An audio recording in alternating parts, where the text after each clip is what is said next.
We're live.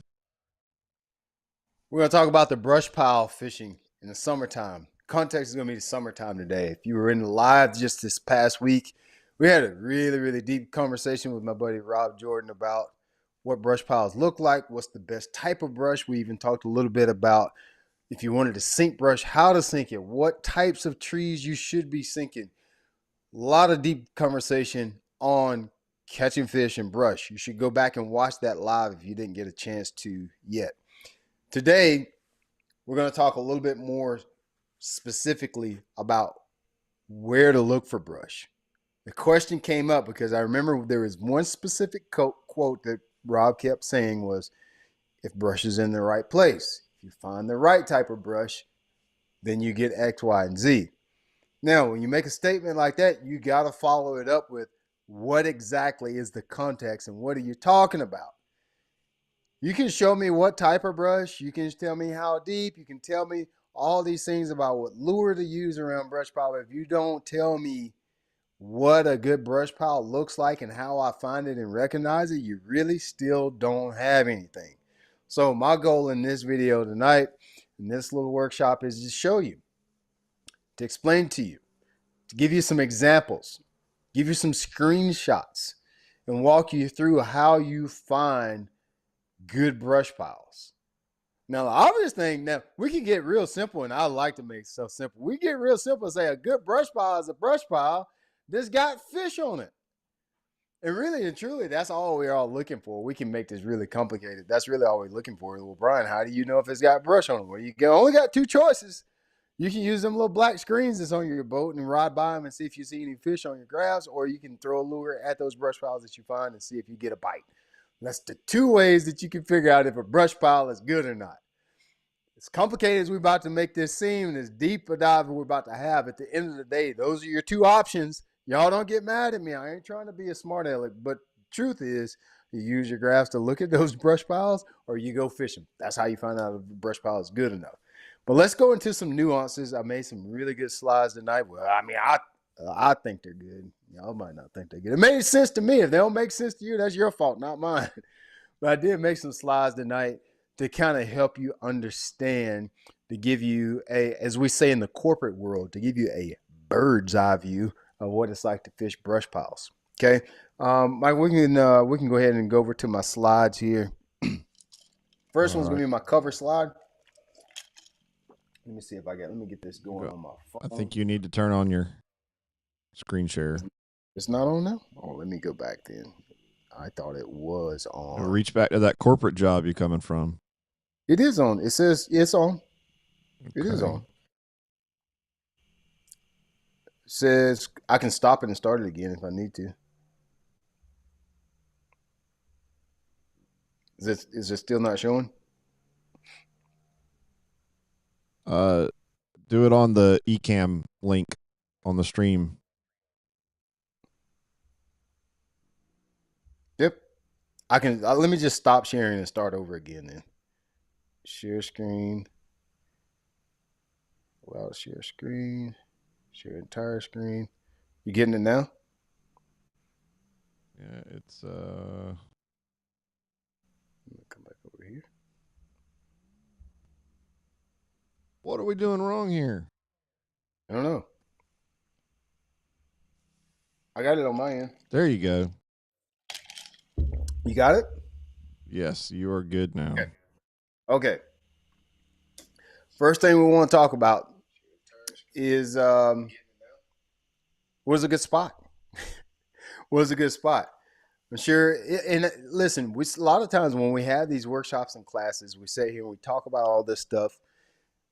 You see the screenshots that I share. Sometimes I share videos and you sit there and you shake your head. Yeah, I get it. Yeah. And then when you get behind the console of that boat or you step on the deck of your boat and you got to make a cast and decide where to go, all of a sudden it gets hard all over again. First thing I want you to know is that's completely normal. I do it all the time. I'll research stuff on Google Earth. I'll look at all these things. I'll get out there on the water and then all of a sudden it seems hard. Don't be surprised if that happens when it comes to fishing brush piles. Let me tell you the number one reason that fishing brush piles is going to be really intimidating for a lot of us in the beginning is because we can't physically see them with our eyes. It looks like you're just casting out there into the abyss. You can see stuff on your graphs. Most of the time, chances are, if you're watching the video on Facebook, YouTube, or if you're in the app, you probably hadn't got real efficient at looking and recognizing what you're looking at just yet, like really confident in it. Once you do, it just opens up a whole sea of possibilities and opportunities. But in the beginning, you probably won't have that much confidence in knowing what you're looking at, and that's completely normal. Don't feel like you're not doing it right or you're underaccomplished. That's completely normal. It's completely normal. But what I want to do, my goal is to get you to a spot where you can recognize where a good spot is for fishing brush. Okay? Now, there's a couple things we need to consider when we talk about fishing brush. Everything's about context. Everything's about context. So when I mean by context, are we talking about seasonally? What are we talking about? Are we talking about winter fishing, summer fishing, fall fishing? What are we talking about with this brush? Now, I didn't break it down into the 4 seasons because that gets really complicated. If I say, well, in the fall or we're in the summer, things get really complicated. So what I did is, what season is it? And I just broke it down into 2 categories to keep it simple. Are we talking about cool water or are we talking about warm water? Now, even that gets complicated because if I say, well, what is cool water? I want to say cool water is anytime your water temperatures are descending. It's getting cooler. I want you to look at that right-hand section of the graph. Anytime your water temperatures are descending, think of that as cooler water. I don't want to put a number to it because if I say 70 degrees in South Carolina is going to be totally different than my buddy Kevin Skavinsky in Wisconsin. His 70 degrees ain't the same as my 70 degrees. My 70 degrees is in December, sometimes November. His 70 degrees is now in July and August. It's not the same 70 degrees. So I don't want to attach a number to it. What I want to talk about is descending water temperatures versus rising or steady water temperatures. My warm water is going to be just when it's rising. When the water temperatures are going up throughout the season, we're going to look at our left-hand side of the screen. Now, whether the water is warming or cooling is going to determine where I'm going to look for fish, how deep I'm going to look for fish, and why fish are where they are. Which means the brush that is in certain places during warm water is going to be more productive than brush that is in certain places during cool water. So what I'm trying to say is, in December, you probably won't fish the same brush that you'll be fishing in August. That's all I'm saying right here. The same brush that you fish right now in August, in most scenarios, will not be the same brush that you fish in December, January, February. There is one parenthesis, one caveat, one asterisk that we got to put in there. That's going to be in case you live on a blueback herring lake with spotted bass, because they live in that stuff all year long. That's the only parentheses. And in this whole app, I bet there's only 5 people that have to worry about that. So for y'all 5, Jacob Wilcox, myself, Tron Foster, who else I got here living in the Carolinas, Georgia, North Carolina? Throw it in the comments. John Wilson lives in the Carolinas, Georgia, but he lives in lower Georgia. It's completely different there. If you live in blueback herring lakes, you got a whole set of different rules. But for the rest of us that live on normal lakes with normal bass, this works for 90% of the people we're talking to. Okay? So since we're in summertime, let's talk about what we're going to look for during warm water periods. And it's going to continue to be warm for a very long period of time. I know you're starting to see videos on Facebook about fall fishing and this, that, and the other. Listen. Hear ye. You're going to have summer for a long time, y'all. I don't care that I know it's going to be 70 degrees for the next couple of days. It's still summer. I don't care what somebody posted on YouTube about turnover and about false fall. It's still going to be summer for a very long time. We don't even worry about it right now. You ain't getting no fall. Don't pull out them candles and pumpkin spices yet. Warm water. Number one thing that I consider in warm water is food source. Where is food? In the wintertime, not as much. Summer, 1000% food. Where, and more specifically, where is that food in the water column? You'll notice under food, you see I've got an arrow going to thermocline, because in the summertime we have this little thing that goes on that's called thermocline, especially in our deeper lakes. Most of you know what that is. If you don't, let me give you the most simple form of it that I could possibly give to you. The thermocline is nothing but this. Right now, our warm water layer is on top, and then there's a little layer of mixed water where it's kind of hot. It's like the lukewarm water, not hot, not as hot as the surface temp, not as cold as the bottom temperature. And then below that is going to be cooler water. Hot, mixed, cold. From that thermocline, that layer in the middle to the bottom, there's basically zero oxygen content. Zero is being an exaggeration. There's very low oxygen content. So very few things live below that layer in the summertime. It's just not sustainable because of the low oxygen content. So most of our bait and food is high up. I live in the Carolinas where we do have a thermocline, and most of our fish, bait fish, etc., is going to be 20 foot and above. Of course, people do catch striper and do like that kind of deal in 50, 60, 100 foot of water in summertime. But most of our fish are going to be caught 20, 25 foot and shallower right now until we start to get in the fall where the water temperature started descending. So that's why you see food source, thermocline. Those two are directly related. The bait is going to be where the most oxygenated water is. In the summertime, generally speaking, please understand me, generally speaking, asterisk, highlight, circle, whatever you got to do, generally speaking, in the summertime, our fish are going to be more main lake oriented. That's why I got that right there. More main. Can you catch a fish in a creek on a brush pile? Absolutely. But most of your bait is going to be on the food source, mostly in the summertime, is going to be on the main lake. Why is that? Can somebody help me? Why would that be? It has a lot to do with oxygenated water. The main lake is going to have more, it's going to be exposed to more wind, more aeration, more current, more oxygenated water. That's where most of the zooplankton will be. That's where most of the bait fish will be. Most of the bait fish is where most of the fish is going to be. Most of the life in the summertime is going to be on the main lake, right in there. That's why we're going to probably concentrate more on the main lake, main river in the summer, because of the oxygenated water. Obviously, we got a long time before we start talking about cool water, but let's go over this a little quickly so you can see the contrast between the two. I want you to see the contrast. I know it's in summer and we're all over here in the warm water, but we do need to talk about the contrast so it makes sense.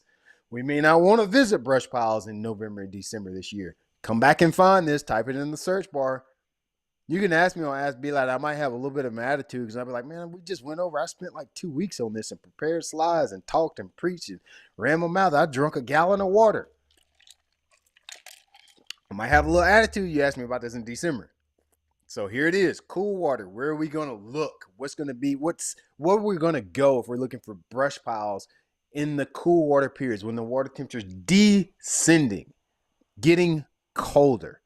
Whatever month that is for you, I don't care because it really doesn't matter.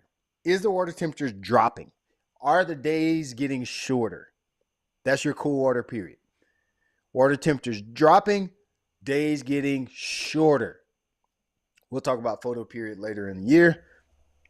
Very, very important factor. Okay. Cool water periods.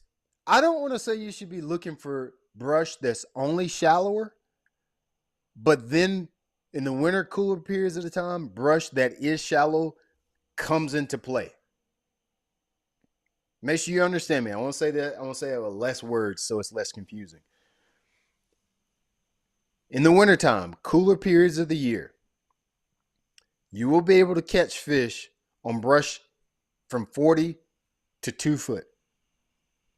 However, that shallower brush starts to come into play more during cool water periods. What I mean by that is brush this on docks. That's what this is about. Brush this on docks. Brush this in ditches. Brush this in saddles, blow-throughs, whatever you like to call them. That brush starts to come in play. People that sweeten up cypress trees with other trees, Christmas trees, that type of brush piles start to come into play during the cool water times of the year. You still will be able to catch them in that 25, 30, 40, 50 foot brush, but that cooler water, this shallower brush will come into play. That's what we're saying. Are we clear about that? I don't want to confuse you at all. Okay, also with that being said, shallower brush starts to come in play with the cooler weather, but then also it opens up opportunities to catch fish in the creeks. Mostly in the summer. Remember, most of our fishing is going to be, I would say, I'd feel very comfortable saying 90 to 95% of our fishing needs to be on the main lake. Unless y'all live on some kind of weird place. If you do live on a weird place, I bet you're not going to be talking about brush piles anyway. You're probably going to be frogging and flipping or doing something like that. But for us to have reservoirs, when we get the cooler water, descending water temperatures, creek piles start to come into the picture. They're more productive. Not as productive in the winter, in the warm periods of the year. Can play, but not as productive. As we get that cooler descending water temperatures, the creek brush starts to come into play. These are the examples. Not limited to, not all inclusive, but these are examples of where you might find brush that is shallower. Docks, ditches. Okay. Oh, I messed up. I didn't even mean to get there. Now, lastly, you see I got the spawn down here. Why are we talking about the spawn in brush piles? Really quickly, we got cool water. Once that water starts to cool, in my mind, things start to revolve around spawning. We don't think about it quite as much because it doesn't look like it. But in my mind, once we get to a cool water period and the water temperatures drop and get close to bottoming out, when I say bottoming out, every lake, every area of the country has a within 3 to 5 degrees of how cold that water is going to get, period. For me in the Carolinas, that water temperature is about 45 degrees. It's very rare. I don't think in my lifetime it's been under 40 a few times. It's going to hover in the 40s. That's about the bottom out range. For you guys in the north, this is a conversation. I don't know what you do. Go get your sandwich or talk to your wife right now. But for most of us in the southeast, maybe even the California, West Coast area, well, there's a point where your water temperature is going to basically bottom out within 3 to 5 degrees. That may be 50 for some of you. If you live in Florida, that may be 60. When you get to that period, those fish start to think about the spawn, which is why the shallower brush is more productive during cool water times of the year. So they'll set up on brush this on docks, and they'll set up on brush this in 5 foot, 10 foot. I would say 15 foot max is where I want to be in the cool water. Okay, what else determines whether a spot is good or not, or whether or where I look for my brush? It's the species. It's the species. That's got everything to do with it. What am I fishing for?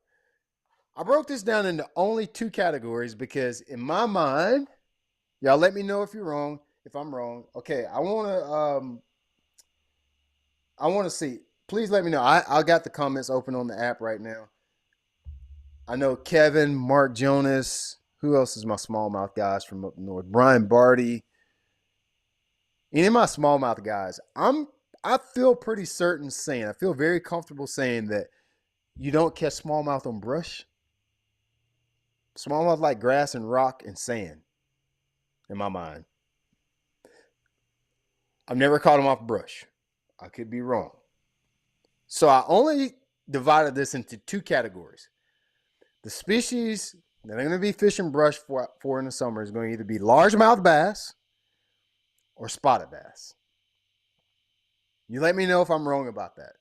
I've never caught one off brush myself personally. You see that double positive there. So if I'm looking to catch fish on brush, I know my body of water has largemouth. Where do I start to look? That's what this slide is about. So let's look to the left. Let's start at the left and work our way to the right. If I'm fishing for largemouth bass, that's them LMBs. You fishing for them LMBs. If that's what y'all fishing for, and I think in a perfect world, and listen, this can deviate from this number a foot or two. 10 to 20 foot is where you're going to be looking. 10 to 20 feet. That's what I think is a good, safe range for you to look. It could be 8 foot, 6 foot, 7 foot, but I think 10 foot to 20 foot. When you start getting deeper than 20 foot, the largemouth game gets a little bit like, they don't really want to be that deep, but they might be, but they probably won't. If it's spotted bass in the fishery, you can almost guarantee that there will not be any largemouth really offshore, period, but the dang sure ain't going to be in 20 foot. There might be one running around out there. There's always one black sheep.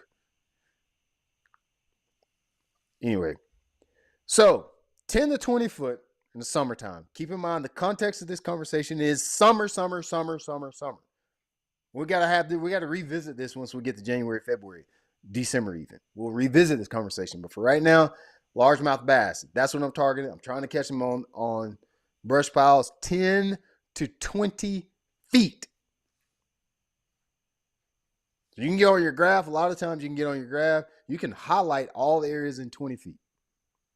You know automatically where you need to look. Okay?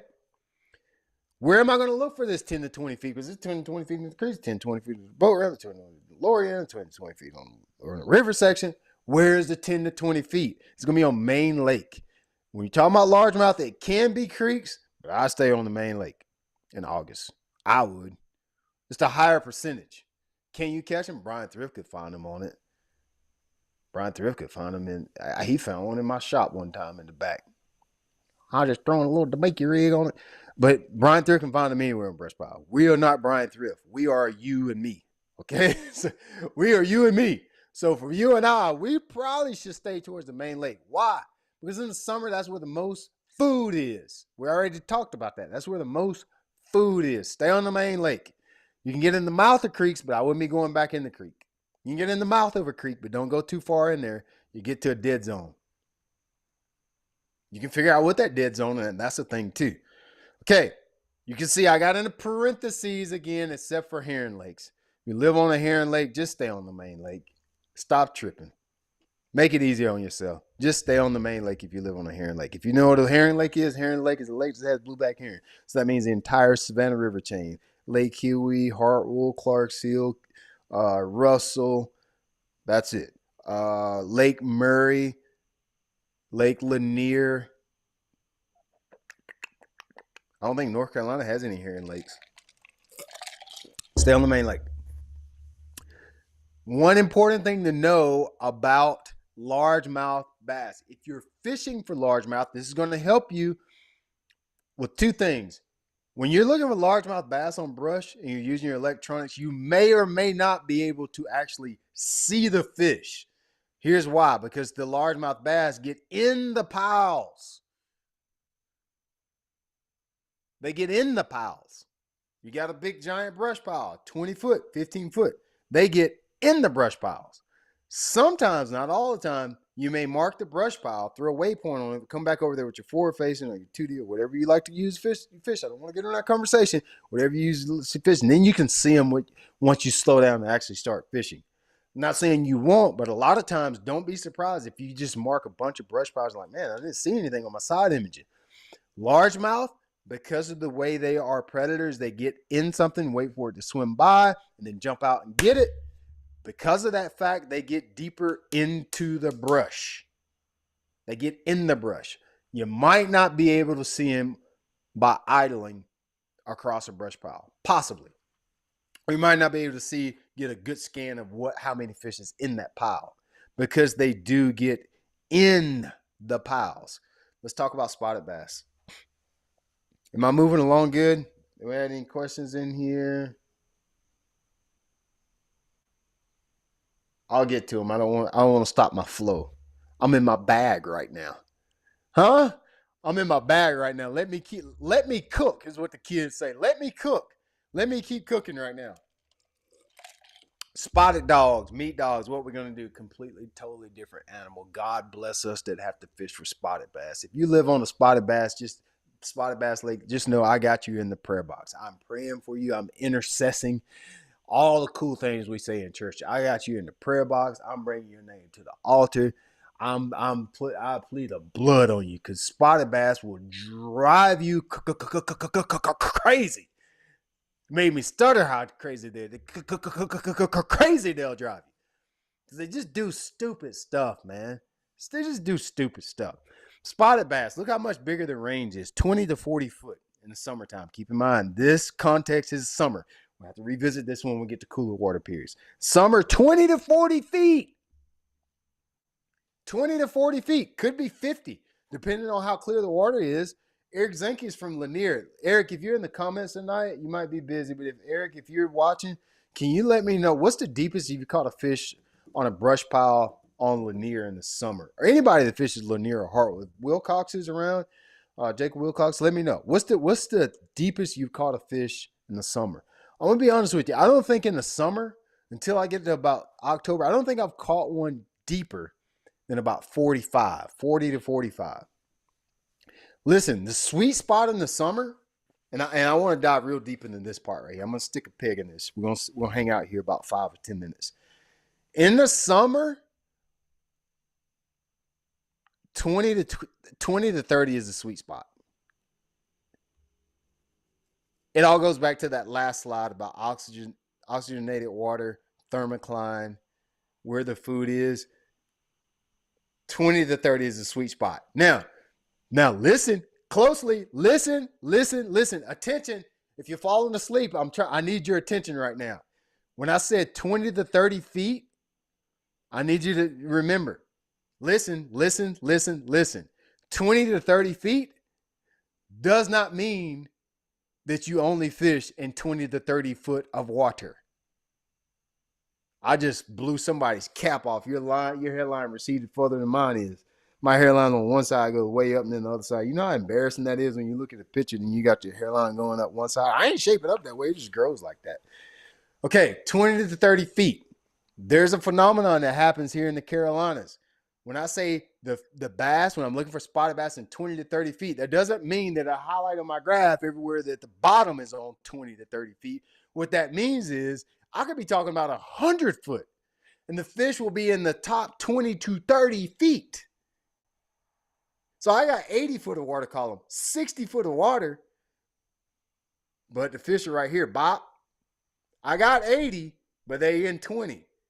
I got 100, but they in 30. You hear me? When you start to realize that, it opens up so many areas, because a lot of these places, Eric fishes Lanier. I fish Hartwell. You fish Kiwi. Some of your best brush is going to be in the 20 to 30 feet where the bottom is 30 foot. Well, when you're out there on a Saturday, everybody's fishing those spots because we know where the brush is going to be. It's going to be on the points and the humps and the steep sides of every shoal and point on the lake. And you have a 100 boat tournament come out here, 500 boat high school tournament, Billy Bob's club tournament. You got a benefit tournament, Fishers of Men Legacy, Fishers of Men that, BMLF this and BFL that. You got 800,000 boats on the lake. There ain't but so many points. But when you open your eyes to the fact that, oh, they are in 20 to 30 feet because that's where the bait is, that doesn't mean I have to be in 20 to 30 feet of water. That just means that's the limit. So I can fish an 80 foot, 100 foot, 120 foot, but the bass going to be up here. When you start realizing that, then now you can start get creative about where you look, the baits that you fish, and now you've opened up a whole ocean worth of possibilities of catching fish in the summertime. Now, when you start doing that, it takes a lot of work and patience and a lot of trips. But if you're serious about summer fishing, you need to get good at that. You need to get good at that. Take the time to just look for those areas. How do you look for those areas? I'm going to get to that. Just hold on a minute. Just wait. So 20 to 40 feet, if you ask me, 20 to 30 is the sweet spot. When you get to 40, it's less fish. You go shallower than 20, it's less fish. But in that 20 to 30, that's where most of them are at. 20 to 30, and that don't mean the bottom is 20 to 30. That means they're using that much of the water column, regardless of where it is. You can get 30 foot in the shoal, you can get 30 foot in the middle of the lake. It don't matter what the 30 foot is, but that's just your limit. That's all. Y'all understanding me there? Okay. All right. I see something about Lake Ouachita. Lake Ouachita is exactly like this, Caleb. It's exactly like where we fish. This conversation will fit Ouachita. I've never been there, but I know about it just because friends and Forest World Cups have been there. That's why the guys from the Carolinas and Georgia always do good at Ouachita, because it's like our lakes. It's a reservoir. Okay, so fishing for spotted bass, I feel very safe saying in August, just stay in the gosh doggone main lake, strictly. Don't even waste your time going up rivers, creek home. Go to the farthest south exit section of the lake you can get to the open water, clear water. That's where all the spotted bass are going to be. There'll be spotted bass in the river. There'll be spotted bass in the back of the creeks, but them spotted bass that you want to catch, they're going to be midways to the dam. That's a fact. Okay, very important, very important, very important, very important. Look at this, look at this, look at this. Read it to me. The spots suspend around brush. What did I say about the LMBs, the 1, 2, 3s? They get in the piles. Spotted bass are very easy to mark on your graphs. That's about context. I shouldn't say very easy. You can tell if their spots are largemouth oftentimes by the way you mark fish on your graph. If you got a brush pile and the fish are right there next to the brush pile in the summer, chances are it's largemouth. Chances are. Now, in summertime, if you got a brush pile in 40 foot and then you see some little dots in 20 foot just way around the brush pile, spotted bass. That's how they do. They usually in groups of 8, 10, 12 fish swimming around the brush, around it, suspended around it. Sometimes they can be 100 foot away from it, but they're just going to be in the neighborhood, in the vicinity of the brush. Why do they do that? Why do they do that? Some of y'all should know, because we talked about this. Especially if you've been in this app more than 4 months, you should be able to answer that question. Why do the largemouth get in the brush, and why do the spotted bass get around the brush? You should know this. Spotted bass, they get in groups and they're around the brush because they're faster, sight-oriented, clear water, pelagic fish. Fast. Gangsters. Look at the build of that fish. If I was a bass, I'd be a spotted bass the way I look. Big chested, nice pecs. Good biceps, very lean. Yeah, I'd be a freaking spotted bass. A little bit unhinged, picky. I'd be a spotted bass. Take me to the Clearwater, gosh dang it. They suspend around the brush. Fast swimmers, sight feeders. They can see what they want, hunt it down. Think about it this way. Largemouth are like snakes. Snakes don't go out and hunt anything.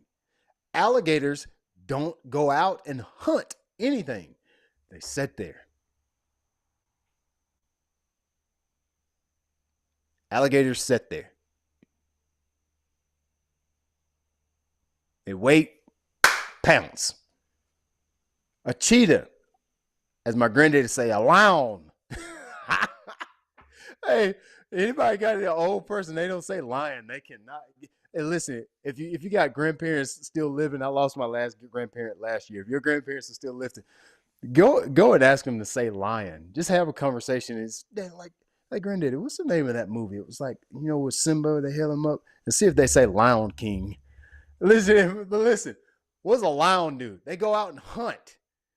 You've seen National Geographic where they and they tackle whatever they're trying to eat. That's spotted bass. That helps you when you think about it. Just some simple analogies that help you think about what baits you should be using and how fish act. That's exactly how they act. Then spotted bass, they're swimming around. They see that blueback herring out there at 100 foot, and boom, you can see this really easy on your forward-facing sonar too. Okay. Listen, this is a good place to answer some questions, Michael. Do I have any in there?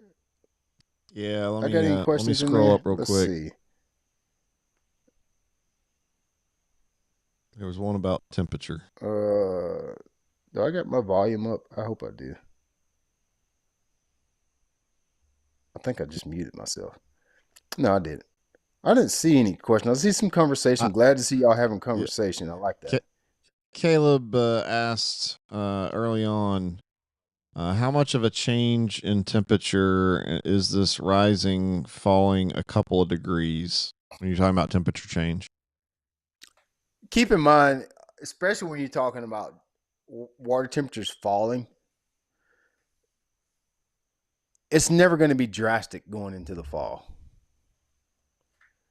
Your water temperature, you're never going to go to the lake one day. For most part, I feel comfortable saying that. You're not going to go to the lake tomorrow, water temperature is 84, and then come back next weekend and it's 62. It's going to drop 2 degrees a week. And you're going to notice this threshold. It'll be really obvious. The first thing that's going to happen is probably you're going to have turnover. What I mean by turnover is pretty obvious. Your lake, your water is going to start to look black, oily. Sometimes it'll have a smell. You'll see a lot of bait fish on the surface of the water. When you start seeing a lot of schooling activity, a lot of what we call in the Carolinas line size, your striper, white perch, white bass start schooling in the evenings and the mornings. When you start to see all of that, it's a good sign that the lake's turning over. If it's turning over, that means that layer of cooler and warmer water is now mixing. So I don't even like putting a number to that. But when the water temperatures start to dip, have your eyes and ears open to the possibility of all of this happening. With fishing, none of the things we talked about or ever will talk about will be straightforward. When the water temperature does this, bass start to spawn. When the water temperature does this, bass move to their fall hangouts. When the water temperature does this, they go to the brush piles. When the water temperature, it never, ever has, never, ever will work that way in bass fishing. But just look for triggers. So when you notice that the water temperature is starting to fall, instead of thinking 1 or 2 degrees from last weekend to the other weekend, start to have your eyes and ears open to the possibility of fish being in that 20 to 30 foot zone. Start keeping your eyes and ears. Start to look in these other zones. Start to look for bass suspended. Start to pay attention to the fish moving towards the creeks. Start to just have your eyes and ears open because it's going to happen at some point. It's never straightforward. It's never on August 10th. This is when it starts to change. Never on the day after Halloween. This is when it starts to change. The first time you get 60 degrees in the fall, that's when it starts to change. People will tell you that. YouTube videos are about to start doing that. They're about to get on this fall fishing bandwagon. And when fall fishing happens, and this is what happened. And bro, it never works that way. This week here in South Carolina is going to be in the 70s all week long. That has never happened in my life that I remember. 70s. It was like 80 today. That's unheard of in South Carolina in August. So if I try to compare water temperatures and the things that happened to me in 2024 to this year, it's not going to work because it was not this cold. We've had 15 million, trillion Trump gallons of rain for the last month. Though it's not the same scenario. So since we had more rain, there's more water pumping through the system. There was more oxygenated water. The lake is probably in better shape than it's ever been when it comes to oxygen content. So the fishing's not going to be the same for me this fall as it's been in the past. So when I mention these things, think of it in terms of, okay, it's getting close. Let me keep my eyes and ears open. Think about, here we go. Here we go. Deer hunters. Deer hunters. Okay. Have you, most deer hunters, they hunt the first couple hours in the morning and they hunt in the evening, right? It's almost make you think that fish don't, or deer don't move in the middle of the day. I think all the deer that I've ever hit has been in the middle of the day. But deer hunters know at dusk and dawn, I got my ears and eyes open for movement. Think of it that way. Water temperatures are descending. I know things that might happen. I'm going to keep my eyes and ears open. That's what I'm trying to say. Hope that makes more sense. That's for everything in fishing. Everything in fishing. We look for environmental triggers for us to open our eyes and ears for the possibility of something developing. Doesn't mean that it's going to develop. It's never straightforward. It's never point A to point B in bass fishing, but things are happening. I'm looking for this to happen. Should be the fun of us keeping us coming back too. Okay.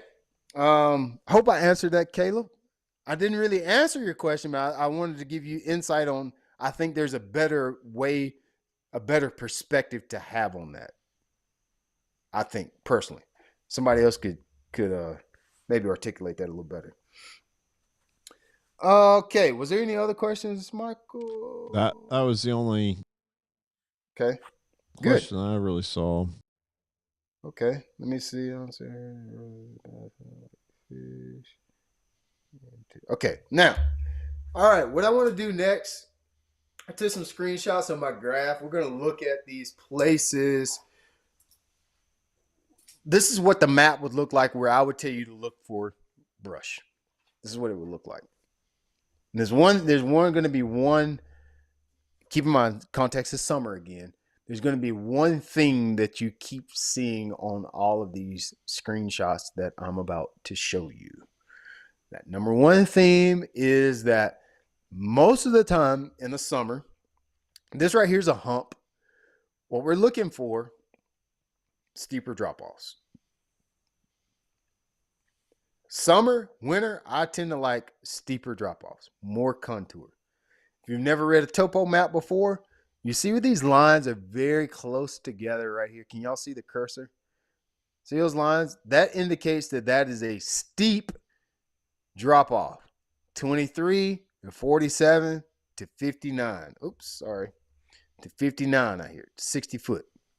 Steep. Now, if you come over here in this area right in here, it's flat. You see how these lines are spread more apart. Flatter, flat, that's a flat point. This would be a steep point. Where I would suggest that you look, anytime you pull up these islands like this, I would even come out here on this point of this island right out here. I would even look at some of that stuff because you see where it's steep and it drops off really fast. The stop sign indicates a place where I would look for brush in the summer right here. It's steep. Why would I do that? Access to deep and shallow water really quickly. They can come up here and feed and then go out here and suspend over this creek channel. That's where I would look. Right here would be a place that I would look. Right here around this point in that 20 to 30 foot range would be a place that I would look for brush. So always showing you, where would I look for brush? You see this big hump out here in this flat area. Could there be brush here? Yeah, absolutely. Look for it. But if you gave me an hour to fish, you gave me this hump right here, I'm going bloop, bloop. Heck, to get over there, I might even just all across here. I can look and clearly identify brush within 100 foot scanning left or right. So I would do that. Oops, went to.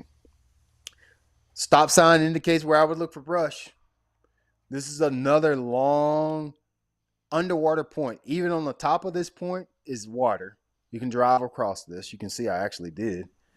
It's probably, right now, that's probably 10 or 15 foot deep on top. Fish can get on top of it if they want to. 10 or 15 foot is deep enough.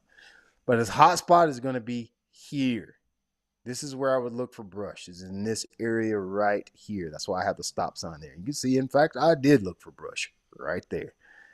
10 to 15 foot on top, so they can get up here and feed if they want to. More than likely, there's no brush there because in 10 to 15 foot in the Carolinas, that could be high and dry this winter.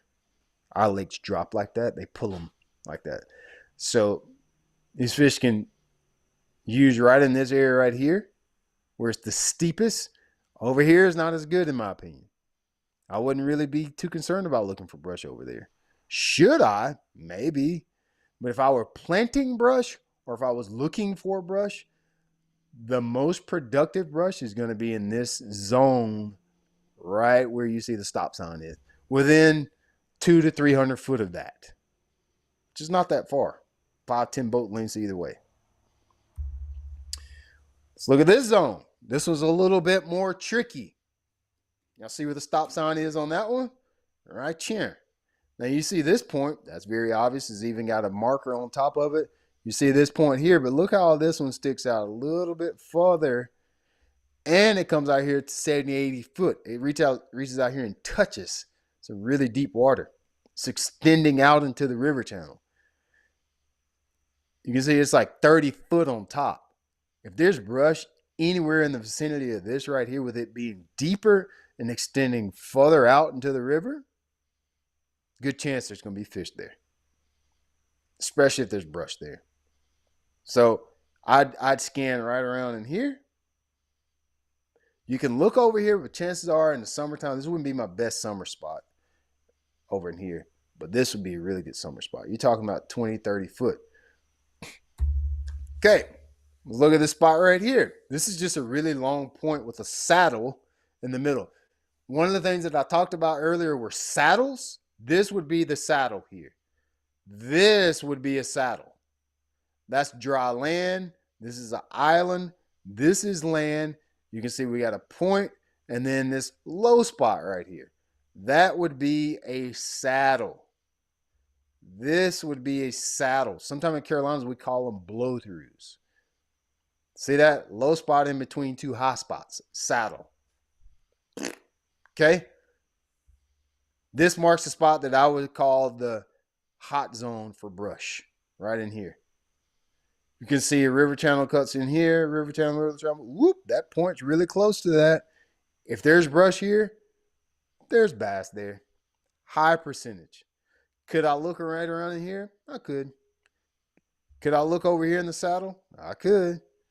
But high percentage is going to be out here right where it's close to this river channel. The stop sign marks the spot. Hope that gives you an idea of where I'm looking at on the map. Now, let's look at some forward-facing sonar images of what brush looks like. This one's a little tricky. You got to pay attention here. So this is a timber line. You can see the timber starts, let's say 35 foot here. This is actually on Lake Russell. This arrow right here is pointing to some brush that is sweetened on the timber line.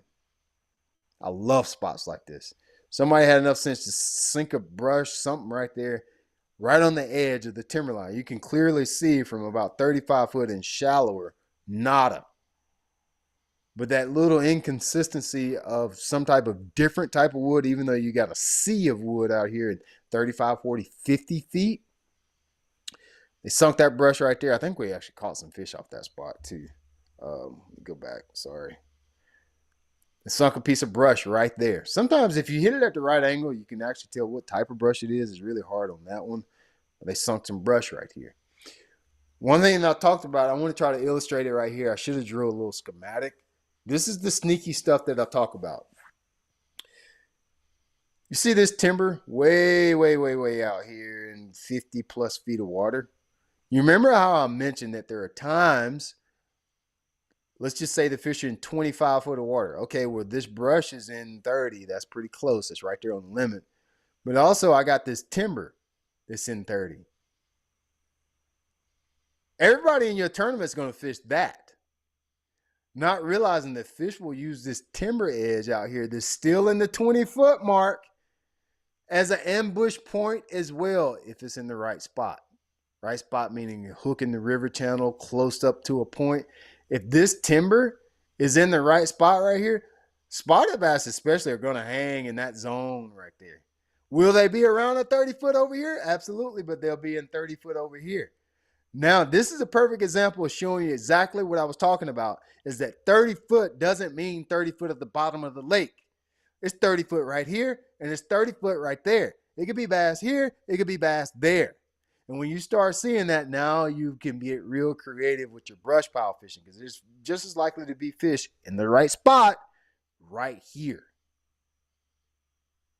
Follow me there? All right, here's a sneaky little brush pile. Don't look like it, does it? It's because the way my ping is hitting it, the way if I got around on the other side, you probably be able to see it really clearly. Well, that's a piece of brush just laying down on the side on the bottom. You can imagine like somebody's crepe myrtle or something like that just laying down on its side. You don't see the branch structure quite as good. But that's brushing. You can actually see a few fish right there. That's a fish. That's my bait dropping down right there. These are spots that I fish. That's why I know. That's my bait dropping down. That right there is a fish. That's a fish. I'm going to say that's not. But definitely these two right here, those are fish. There's my little brush pile. Now, if you look in the brush pile, look sitting under that brush right there. See that fish right there? The arrow's pointing to him. That's the fish right there too. So you got 1, 2, 3, 4 fish around this brush right here. Now, this brush is in 45 foot of water. This is more of a fall time spot. I remember this day very well. I think this is like October.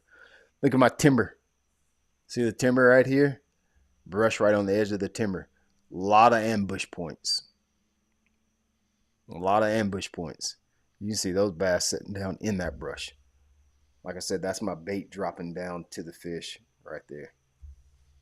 That may be the last slide. Okay, there's the last one. This slide right here, this is clear. Like if you can't listen, if you don't see the brush in this one, the last 3 slides were tricky. If you don't see the brush in this one, I need you to see me after class. Okay? This is brush right here. I erased the grid on that one. I don't know how deep it is. I'm sorry. I apologize. That's brush. I wish I knew how deep that was. I don't know how I did that, honestly. I actually don't know how I erased the grid on this one. I have no idea how I did it. I don't really see any fish in here. That could be a fish right there, but I feel like it's just branch structure the way it's hitting it. Now, this right here has my attention.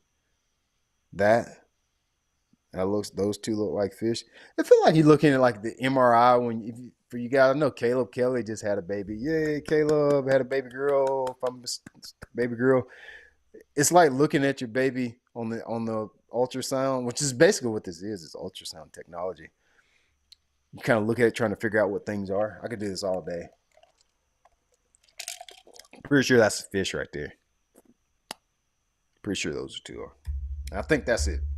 Okay, Michael, we can go back to full screen here. Let's see here. I'm going to look at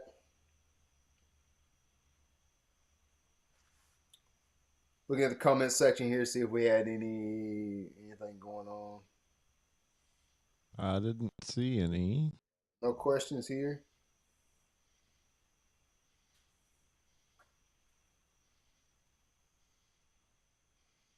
I don't see many. If you got any questions, you bump it up, ask it one more time. I see MacToon giving St. Croix hell for some reason. They're talking about fishing with socks and adobo. Oh boy, I don't even know what that and is. cat toys. Oh boy. Okay, I'm hoping that gives y'all a really good insight on where to look for brush. That was something that I think Tim mentioned in our conversation last weekend. We were talking about brush and if the brush is in the right spot. I wanted to show you where to look. And this works everywhere from fishing the Tennessee River to the Carolinas, Georgia.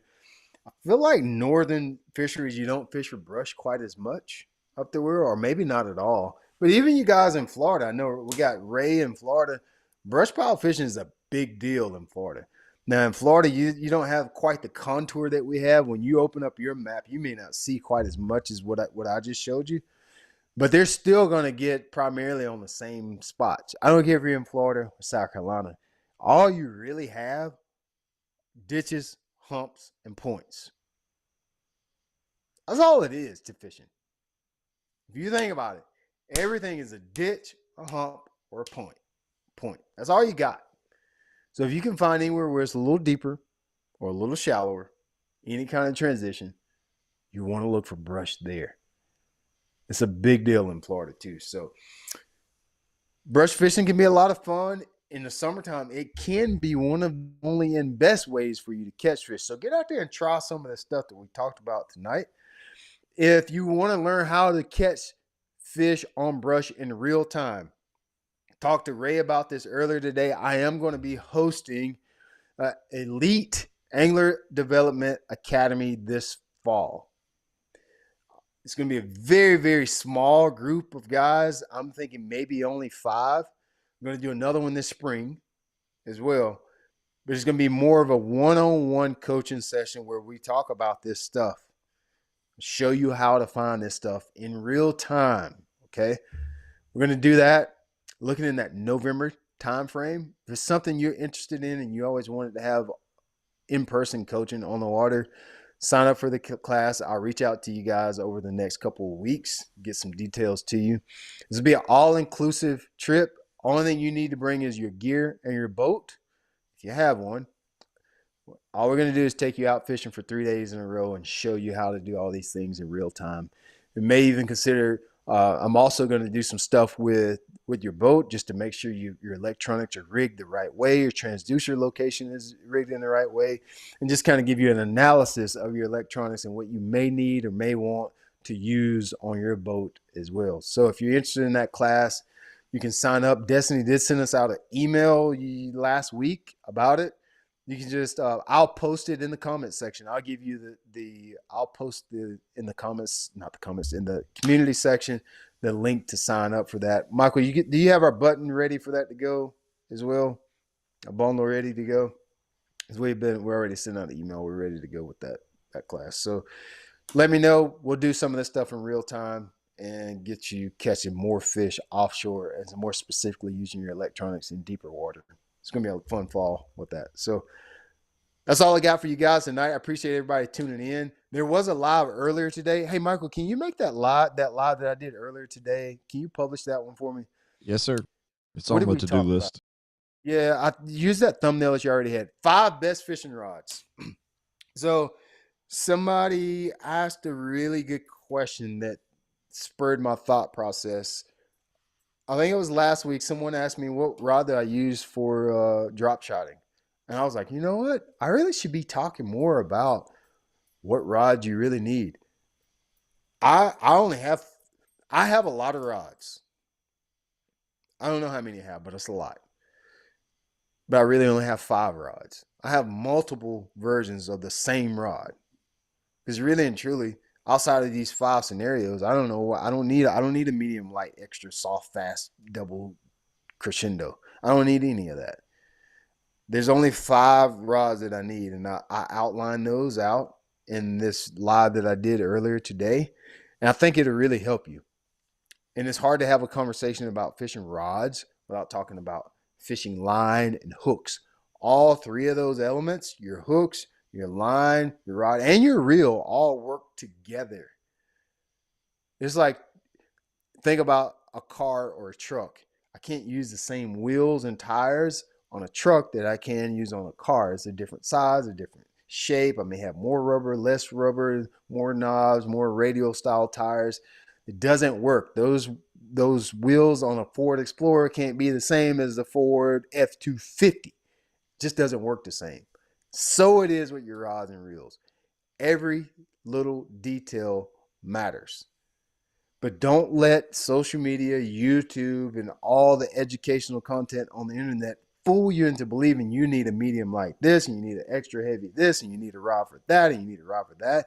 You can take these rods and use them for several different techniques. And that's what I explained. I gave you each rod that I have and what you can use, the techniques and lures that you can use those rods for. Just check out the live. We don't need to talk about that for 20 minutes. Appreciate y'all today. I hope you got something out of this live. You got 2 and 1 today. Huh? I talked my butt off today. That's all I got for y'all tonight. Y'all have a good rest of your night. I got to look in the app and see who's who's cheating and not cheating in the tournament for this month. We'll talk about that this month too, or this week. I think we have a couple other lives. Just stay tuned. Sometimes something hit me in the middle of the day. I may jump in the app and just do a live. If you're not able to watch it, you'll still be able to see it like the day after, a couple days after. Yeah, have a good rest of your night. I'm done, Mike. Appreciate you. Thank you, buddy. We'll get on that stuff on the homepage this week too. Sounds good. All right. See ya. Y'all have Y'all a have a good night.